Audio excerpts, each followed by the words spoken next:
in SportsCenter. Hi there, I'm Chris Berman. We got a lot of games to cover, so let's get to it.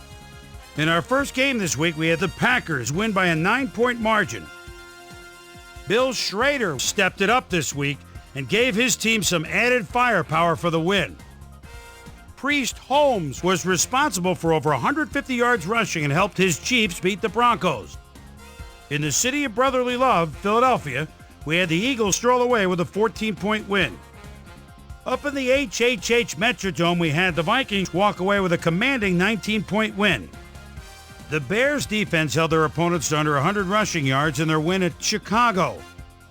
We had a big injury in this one, and Trey has the lowdown for us. Trey? All right, Boomer, thanks. In front of you, we've got the AFC Infirmary Report. And as you can see, they were hit hard this week. Denard Walker sticks out on this list as one of the more costly injuries. He'll be out for the rest of the regular season. There's a chance, however, they'll get him back for the playoffs.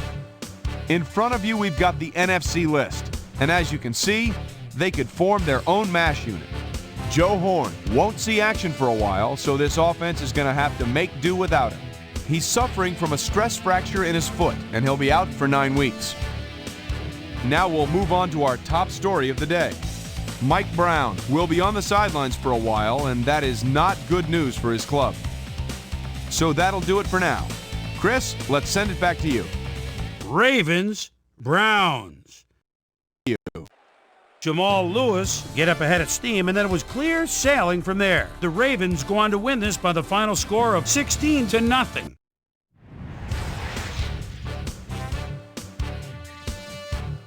The Rams won at home, but will take to the road next week to meet the Falcons. Jeremy Tooman stepped it up this week and gave his team some added firepower for the win. Chad Johnson pulled down 100-plus receiving yards and helped his Bengals beat the Jets. Deep in Cajun country in New Orleans, we had the Saints get sent home with a 14-point loss. Down at Pro Player Stadium, we had the Dolphins win by a comfortable margin. Jaguars, Bills. Troy Vincent is set to catch it and move forward quickly. As you know, it's not going to be a long punt, punting out of their own end zone.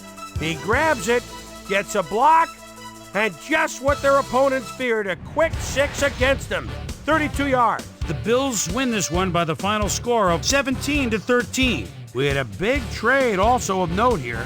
Trey's got the lowdown for us. Trey? All right, Chris. Well, trades aren't quite as common in the NFL nowadays as they are in other sports, certainly.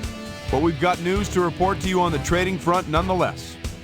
Pat Williams leaves the Bills and heads to the Ravens. And it's clear this was an area of their football team that needed somebody. In exchange, they'll get someone to beef up their roster. Adalius Thomas is a guy that ought to be able to fit right in with his new club, and he should make his presence felt over time. The Texans' defense held their opponents to under 100 passing yards in their win at Reliant Stadium. The Patriots won at home, but will take to the road next week to meet the Cardinals. And in our final game, we had the Redskins come away victorious. So, as usual, plenty of surprises around the NFL. And heck, we've just gotten to week 1. My primetime players' game balls go out to these gentlemen, each one with a fine start to the season. That'll do it, sports fans. I'm Chris Berman, and thanks so much for joining us here in the Bristol studios. We'll see you next week right here on ESPN, the worldwide leader in sports.